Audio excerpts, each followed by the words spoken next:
I want to cut my meeting so that I can actually address this judgment. Jeremiah Nyegenye, the clerk of the Senate, took me to court on defamation claims. And in fact, this was the funny thing. The matter was brought to Parliament through him, because he's the one that pushed behind the scenes that it was brought to Parliament when I was absent. They discussed it in my absence. I responded when I was in New York through a video. He took the video, and that is the video that he took to say that he was defamed. Now, my claims are still on the table. I've written an official letter to Parliamentary Service Commission, to the chair of Parliamentary Service Commission, Mr. Wetangula, the Speaker of the National Assembly. They ignored my letter.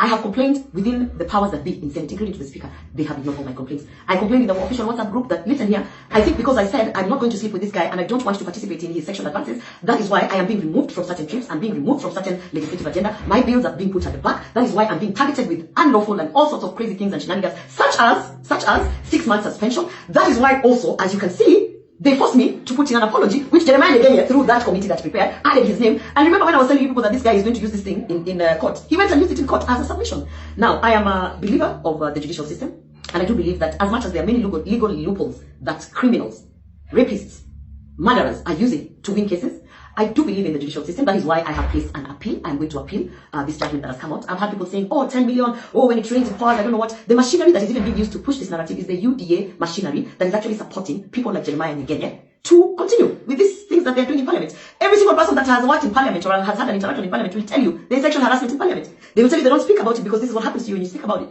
So, and I mean, we are living in the time where we have seen even politicians being put on platforms and being told to stand around so that we can see you behind. This is a culture that somebody has to say no to. And I know that there's a price to pay to say no to that. I am willing and ready and capable to pay the price, because I was raised as a person who does not exchange sexual favors for whatever. That is not how my father raised me.